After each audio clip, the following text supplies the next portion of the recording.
An associate of mine asked me a few days ago, why is Obama going to veto this gas petroleum pipeline from Canada?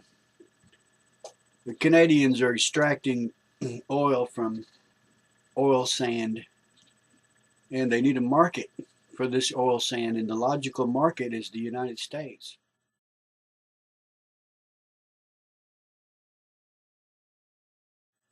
An associate of mine asked me a few days ago, why is Obama going to veto the Canadian petroleum pipeline? The Canadians are extracting oil from oil sands and they need a market for this petroleum, which can be refined into gasoline. And the logical market is the United States, or at least for most of it. The Canadians can use some of it to ship this petroleum overseas. The Canadians would have to build a pipeline across the Rocky Mountains to the Pacific coast, which would be very expensive. The United States needs gasoline. The logical conclusion is sell it to the United States. But Obama says no. And the protesters say that this is dirty oil.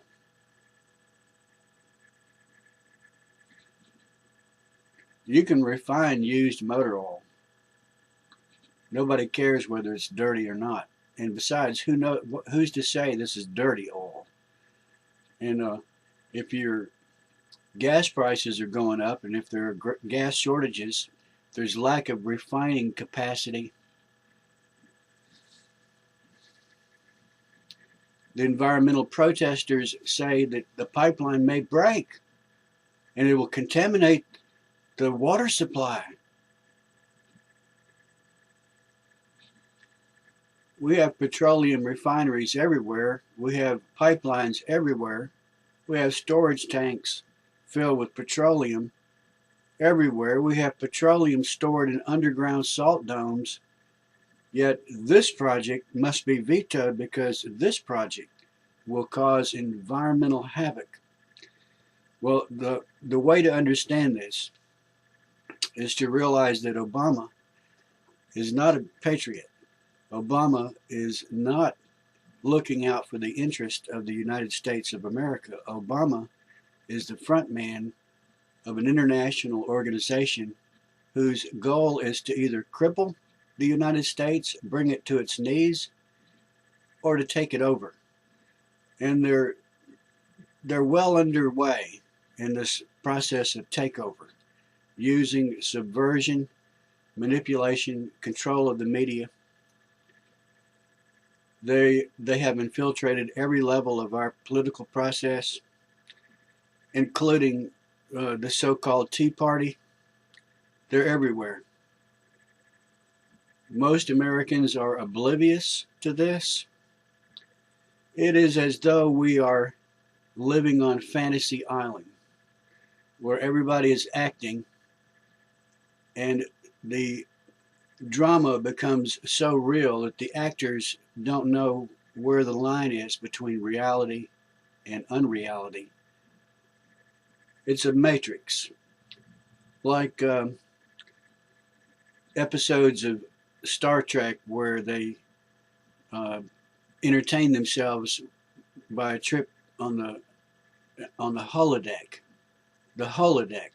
where everything is a hologram, nothing is real. But supposedly those who are using this entertainment device, this simulator, will remember that it is only a simulation. But it's like picture a movie producer wanting to make a film about the American West during the years 1870, the cowboy days. He builds a a fake town where all the buildings are only facades. They're storefronts. What looks like a bank is not a bank, it's just a front. There's nothing behind that wall. The people that produce the movie know that it's all fake.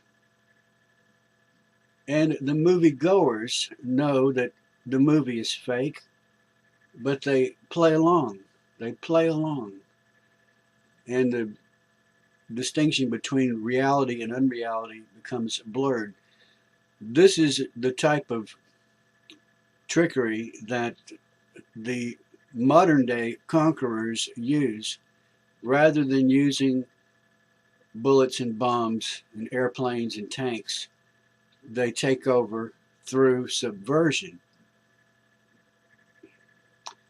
We live in a fantasy world that was created by no one. These people are wise to it. This international organization, they're wise to it, and they've learned how to use it to take over from within, not through aggression or violence, but through deception. This is why Obama will veto the Canadian pipeline.